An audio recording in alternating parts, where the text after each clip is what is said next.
Yeah, listen, the entire West Africa is buzzing. Now, people will say the entire Africa, but I love to think it's the entire West Africa. Mostly the Ghanaian and the Nigerian. Those people, yeah, are buzzing for sure. Now, you can add the Liberian to it. You can add the Liberian in the mix because, listen, every single one that I've asked, every time South Africa get to play, are you supporting South Africa? Listen, whoever that is playing in South Africa, I saw one day on the internet, somebody say, if South Africa is playing against South Africa, they will support the grass. Yeah, that's nuts.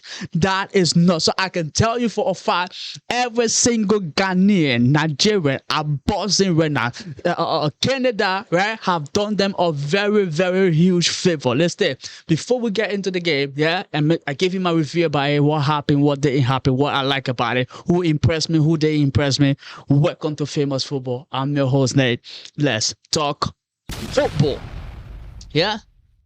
Listen, what I say is a brilliant game. No, I kind of hold myself back on saying brilliant game because it wasn't quite. I was watching the game and I almost fell asleep, so I left. Right, came back to it after the first half.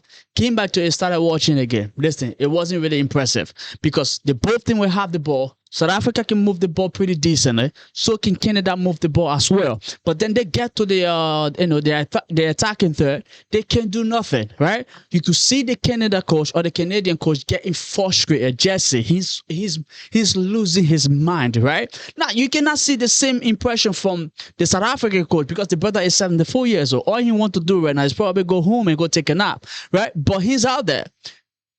The game was pretty much boring in my opinion. In terms of moving the ball, they were moving the ball pretty well. But it's like in terms of creation or creating chances, there wasn't much of that being done, right?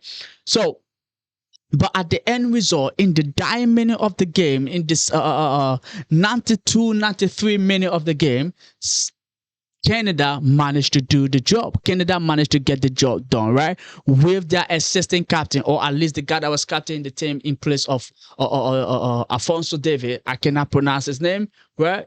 Eustaquio. Listen, I cannot pronounce his name. He wearing the number 7. Take a touch right on the chest, brought it down, one time shoot. Nah, happy days, right? Goalkeeper couldn't find it. It's in the back of the net. Canada is celebrating. Game almost over. Africa is happy. Everyone is buzzing, right? Listen. But despite South Africa being out though, the entire tournament, there's this one South Africa player that's actually impressed me.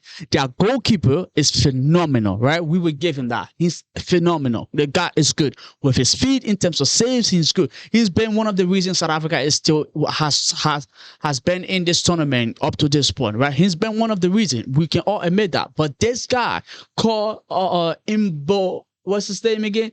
Imbokazi. I know I'm butchering his name. I'm ruining it. If you're South African out there, you can correct me in the comment section. But Imbokazi, as a defender, the man is solid. Yeah, I couldn't really find a single flaw in his game.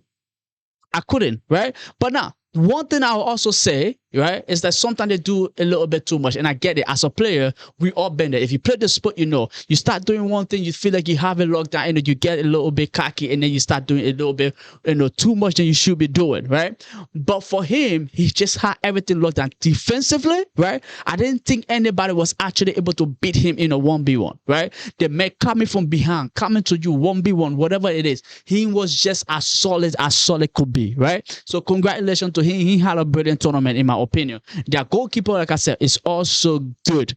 But South Africa, I know Ghanaians, I know Nigerians, I know possibly Liberians as well, are all happy to see you out because they are the one African team that none of them are actually supporting. Wow. Imagine somebody said, if, I think I said this already, if South Africa versus South Africa is playing, they will support the grass. My, listen, that just kind of tell you where everybody was at. I mean, where every single African was at with the whole South Africa team. But the game ended, like I said, 1-0 to Canada. Canada advanced to the round of 16. Now, in my opinion, that's when the World Cup qualifier, the World Cup knockout stage actually start. This right here, to me, it's not yet. We still play in the group stage. That's when the World Cup, what's it called? Knockout stage actually starts. So we will see what Canada can do. I don't really know who they get to play next, but we will find out by tomorrow, right? Maybe Netherlands. I know Netherlands is playing Morocco. One of those people that are playing tomorrow, maybe they get to meet Canada as well. But let me know your thoughts down below. I'll also be doing live for those games, each and every one of those games tomorrow as well. So keep it up here for that. Hopefully you're there to watch along and support me, support the channel, and we can all have fun together. Thank you very much. See you in the next video. Adios.